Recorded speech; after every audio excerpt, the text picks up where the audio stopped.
Salam Oase.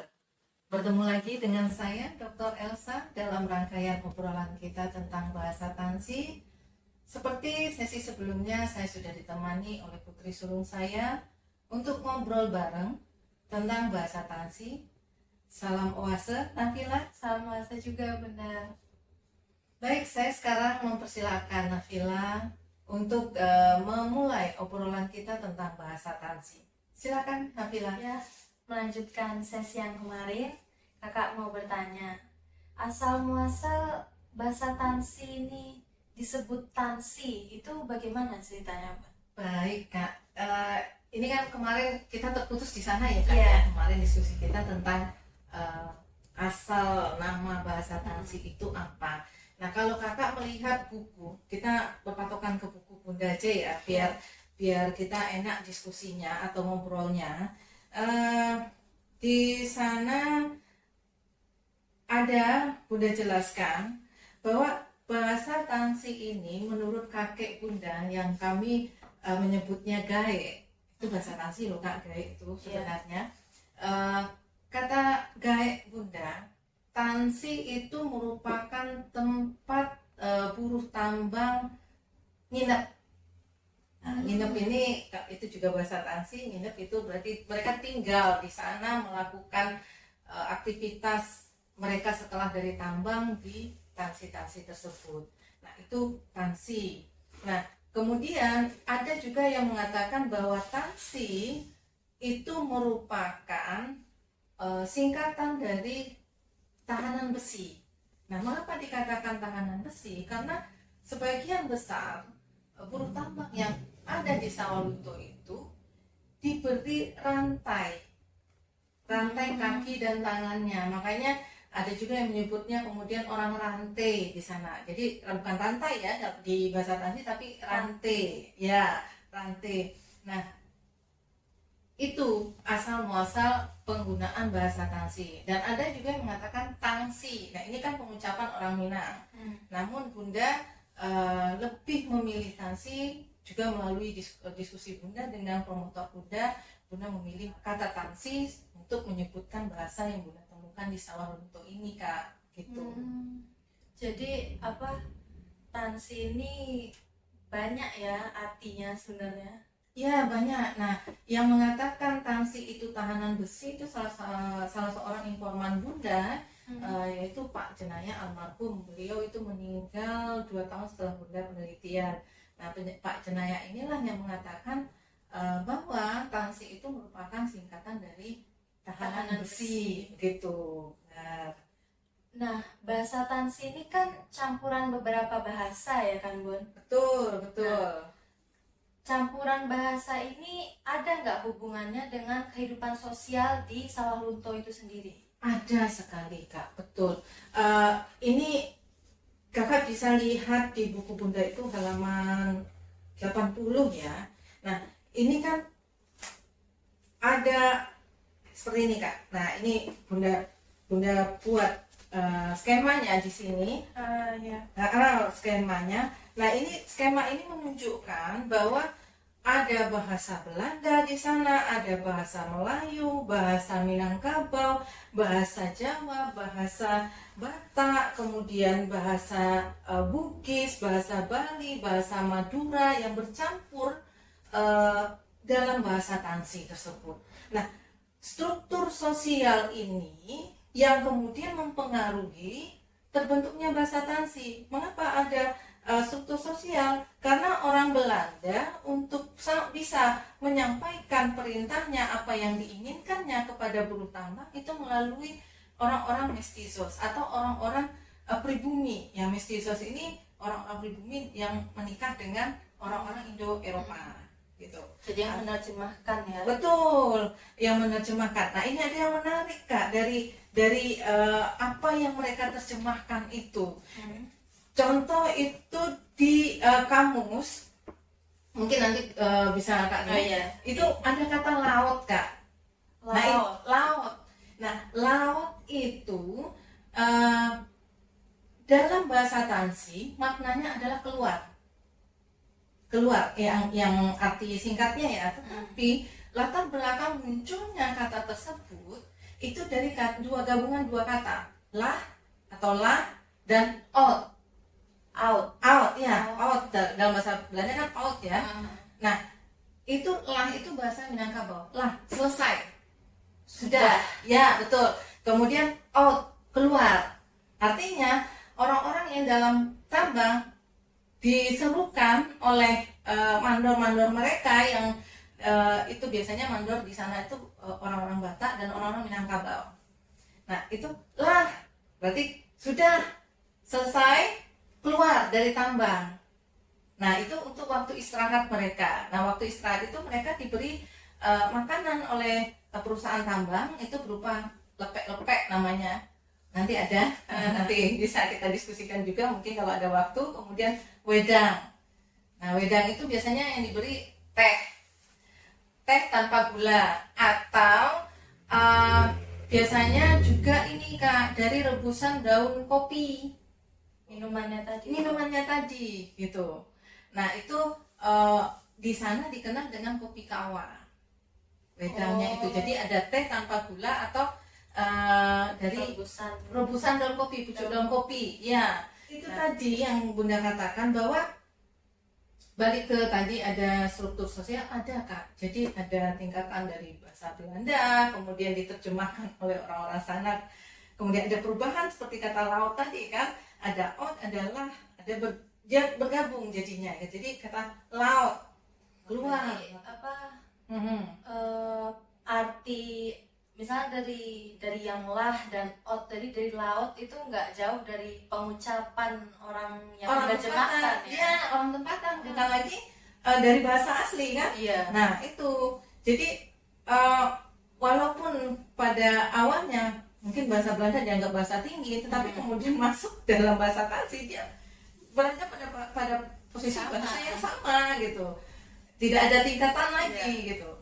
Walaupun secara struktur sosial seperti skema Bunda, dia pada akhirnya membentuk satu bahasa gitu. Oh iya, kalau tidak salah di sesi sebelumnya Bunda ada menyebutkan kalau bahasa Tansi ini bahasa dasarnya itu bahasa Melayu. Betul. Nah, sedangkan rata-rata bahasa Kreol lainnya itu kan kalau tidak bahasa dasarnya Inggris, kalau tidak Eropa ya kan? Ya, Nah, bahasa sedangkan Eropa ya. bahasa Tansi ini bahasa Melayu sendiri bahasa dasarnya. Nah, betul. Bagaimana kok bisa seperti itu? Ya, gini Kak, jadi Kakak bisa lihat di halaman 109 ya, buku Bunda itu. Nah, jadi di dunia itu berdasarkan penelitian tahun 90-an itu ada sekitar 127 bahasa Kreol. Iya. Ya kan? Nah, sekitar 35 bahasa itu bahasa dasarnya bahasa Inggris. Nah, tadi Kakak nanyakan, sementara bahasa dasar dari bahasa Tansi itu adalah bahasa Melayu. Kenapa Bun gitu kan? Begini Kak, dia dikatakan memiliki bahasa dasar bahasa tersebut karena struktur bahasanya mengikuti bahasa-bahasa yang lebih dominan dalam tanda petik ya. Nah, contoh bahasa Kreol yang ada di Papua Nugini, itu bahasa Kreol juga loh. Papua Nugini itu yang disebut Tok Pisin. Jadi struktur bahasanya menggunakan bahasa Inggris di sana. Nah, makanya dikatakan bahasa dasarnya adalah bahasa Inggris.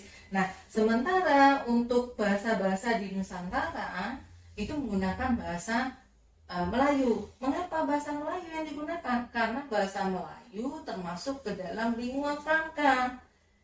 Bahasa Melayu ini dikatakan lingua franca, dia menjadi bahasa ibu dari berbagai wilayah di Nusantara. Jadi bahasa penyambung ya, bahasa penyambung, betul, bahasa penyambung dari berbagai suku gitu. Nggak mungkin kan seperti yang kita diskusi sebelumnya, nggak mungkin bahasa Bali kemudian bertemu orang Madura dalam bahasa Bali kan tidak. Nah itu menggunakan bahasa Melayu sebagai bahasa dasarnya. Selain struktur bahasanya, kemudian dia merupakan lingua franca di wilayah Nusantara. Bahasa Tansi ini, ini mau nanya lagi. Bahasa Tansi ini kan penasaran ya. Bahasa Tansi ini kan bahasa campuran ya. Betul. Nah, dari berapa bahasa Tansi ini bisa terbentuk? Kalau yang dari penelitian Bunda, bahasa Tansi ini bercampur dari 10 bahasa dengan bahasa dasarnya bahasa Melayu seperti yang Bunda katakan tadi, seperti diskusi kita tadi atau obrolan kita sebelumnya. Itu ada bahasa Melayu, bahasa Minangkabau, bahasa Jawa, bahasa Sunda, bahasa Madura, bahasa Bali, bahasa Bugis, bahasa Batak, kemudian bahasa Belanda, dan bahasa Melayu sebagai bahasa Cina, kemudian bahasa Melayu sebagai bahasa dasarnya gitu kan. Jadi ada 10 yang menjadi gabungan, yang bergabung ya, membentuk bahasa Tansi tadi. Nah ini kan gabungan dari beberapa bahasa. Betul, misalnya bahasa Jawa, bahasa Batak dan lain-lain gitu tadi kan. Nah, membentuk bahasa Tansi ini. Kosakata di bahasa Tansi ini benar-benar menurun dari bahasa-bahasa itu, atau terjadi perubahan juga, kayak contohnya laut tadi. Itu kan sudah ada perubahan. Betul. Nah, apakah kosakata di bahasa Tansi itu juga menurun asli atau sudah ada perubahannya sendiri? Bahasa Tansi seperti yang kita obrolkan sebelumnya itu kan dia mixer itu kan gabungan ya. Kemudian reduce itu artinya ada yang dipenggal, kemudian yang temuan Bunda yang kendur tadi, kodifikasinya kendur. Nah dia ada 3 ciri bahasa Kreol tadi gitu kan, yang kemudian menjadi ciri bahasa Tansi. Nah tadi Kakak mengatakan apakah itu dari bahasa asli atau ada perubahan? Ada perubahan Kak, berdasarkan tadi ciri tadi. Contohnya tonel. Nah tonel itu berasal dari kata tonil. Itu bisa dilihat di halaman 97 di buku Bunda. Itu merupakan seni pertunjukan khas Belanda yang biasa dipertunjukkan di sosieteit. Itu drama musikal oleh orang-orang Belanda. Nah ketika diintip oleh orang-orang buruh tambang, mereka melihat ada pertunjukan. Belanda menyebutnya tonil. Nah tulisannya tonil itu kan E-nya 2. Nah mereka menyebutnya jadi tonel, seperti itu. Hilang satu. Nah disebut jadi tonel. Nah kemudian ada lagi kata da dari bahasa Melayu. Nah cempedak ini kan sebenarnya nangka hutan ya. Nangka hutan. Tapi di bahasa Tansi cempedak itu merupakan nangka masak. Nah kenapa dikatakan nangka masak? Karena aroma dari nangka masak ini mirip aroma cempedak, makanya dikatakan nangka masak itu sebagai cempedak, bukan nangka sayur ya. Kalau nangka sayur malah gori. Nah ini kan dari bahasa Jawa ya. Nah kemudian bahasa Jawa ini berubah berdasarkan kebutuhan masyarakat Tansi. Contohnya apa? Kire Kakak tahu apa itu? Nah kire itu berasal dari kata kiri dari bahasa Jawa, anak anjing ya. Mohon maaf nih, bukan berkata kasar, tapi ini contoh. Kiri itu kan anak anjing. Tetapi dalam bahasa Tansi, vokal I berubah menjadi vokal E, dan maknanya juga berubah menjadi anjing saja. Mohon maaf gitu. Jadi menyebut anjing di dalam bahasa Tansi itu adalah kire, bukan lagi kiri gitu. Itu contohnya yang Kakak tanyakan, apakah bahasa Tansi ini asli langsung dari bahasa penuturnya atau ada perubahan? Ada perubahan. Perubahannya itu beragam ya, ada yang hanya dipenggal huruf. Betul. Atau artinya, ada juga yang berbeda secara keseluruhan. Betul. Baik artinya pun berbeda. Iya, gitu ya. Apa ya, Bunda katakannya ya suka-suka gitu. gitu kan. Ah, Kendur kendur tadi, tadi. iya betul, suka-suka karena kodifikasinya kendur. Tidak terikat ya, Betul, tidak ada bahasa aturan. Betul. Nah, kemarin kan ada contoh koe ya. Ya, Kemudian ada K. jadi K, ada pelesapan huruf O. Nah, Bunda mengerjakan penelitian bahasa Tansi ini sendirian atau bagaimana? Karena kan ini termasuk temuan yang hebat ya. Bunda mengerjakannya sendiri atau ada bersama tim atau gimana? Kalau penelitian, karena ini penelitian disertasi, tentu Bunda melakukan penelitiannya sendiri. Tetapi pada proses penulisan buku dan pencetakan buku ini tidak terlepas dari bantuan banyak orang, dukungan banyak orang, sokongan banyak orang, seperti itu. Nah, sekaligus juga Bunda di sini mengucapkan terima kasih pada teman-teman Bunda yang sudah membantu Bunda menyelesaikan buku ini, kemudian menerbitkan buku ini. Itu ada Om Faiz sama Tante Agnes gitu kan. Kemudian dukungan moral dan material dari Wali Kota Sawalunto yang dulu almarhum Pak Amranur, kemudian Pak Sofian Manandi, dan juga dukungan dari Wali Kota yang sekarang, sehingga bahasa Tansi ini ditetapkan sebagai warisan budaya tak benda Indonesia, Kak. Itu Pak Dery Asta. Kakak juga baca berita tentang buku Bunda ini.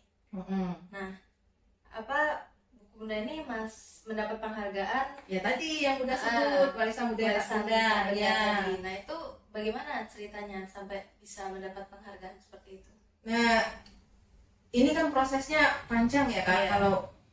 Kalau dari proses yang Bunda ketahui, ini dari beberapa yang diseleksi untuk dijadikan warisan budaya tak benda ini, dan terpilihlah bahasa Tansi ini menjadi 3 besar, kemudian menjadi yang pertama gitu. Nah, mengapa dia menjadi bagian yang penting sehingga masuk dalam kategori warisan budaya tak benda? Karena dia memiliki jejak tertulis gitu. Nah, ini yang kamus ini loh Kak. Yeah. Yang kamus ini kan jejak tertulis dari bahasa Tansi. Kalau yang lain kan mungkin bahasa lain ada bahasanya tapi belum terdokumentasikan secara tertulis seperti itu. Dan kemudian bahasa Tansi sendiri itu memiliki ciri khas yang tidak sama dengan bahasa-bahasa yang ada di Indonesia. Ya itulah Indonesia, beragam. Gitu. Panjang ya prosesnya. Sangat panjang Kak. Nah, ini maaf kalau agak melenceng, tapi Yeah. bisa nggak Bunda ceritakan sedikit tentang kehidupan sosial atau lingkungan di Sawalunto, mengingat bahasa Tansi ini kan lahir dari keberagaman etnik di Sawalunto itu sendiri. Betul. Nah, itu bagaimana kehidupan sosialnya di sana? Nah, kalau cerita kehidupan sosial ini kan panjang kan. Nah, ini kita kita akan menyambungnya di sesi berikutnya. Tetapi sebelum Bunda tutup, Bunda sedikit ingin menyampaikan bahwa keberagaman yang ada di Sawalunto ini menjadi perhatian seorang tokoh di Sawalunto, itu M. Yamin. Mungkin Kakak tahu ya, M. Yamin itu siapa. Kemudian inilah yang menjadi cikal bakal munculnya Sumpah Pemuda, karena beliau melihat Indonesia kecil itu ada di Sawalunto. Ya, karena tadi beragam tadi. Nah, dan bisa menyatu dengan adanya bahasa tadi. Satu bahasa menyatukan semua. Itulah kemudian Sumpah Pemuda satu bahasa, yaitu bahasa Indonesia. Nah, seperti itu Kak. Nah, kalau untuk kondisi sosial, mungkin nanti juga kita akan berbicara tentang kondisi budayanya di sana. Itu mungkin di sesi berikutnya Kak. Karena kalau kita ngobrol di sini terlalu panjang nanti gitu. Ya, untuk sekarang makasih Bunda udah menjawab pertanyaan Kakak lagi. Ini lumayan banyak ini informasi baru yang Kak terima hari ini. Sama-sama Kak, mudah-mudahan ini bisa bermanfaat untuk Kakak, bisa menjadi informasi. Ya, ini kan termasuk kajian sosial, masuk kajian sejarah juga, kajian bahasa, seperti itu ya Kak ya. Iya. Baik, terima kasih ya Kak sudah ngobrol dengan Bunda. Terima kasih juga ini Kakak dapat pengetahuan baru. Sama-sama Kak. Sahabat Oase, demikian obrolan saya dengan putri sulung saya, Nafila, tentang bahasa Tansi pada sesi yang kedua ini. Kita akan lanjutkan obrolan yang lebih mendalam tentang kondisi sosial dan budaya masyarakat Tansi di sesi berikutnya. Jangan lewatkan. Terima kasih. Salam Oase.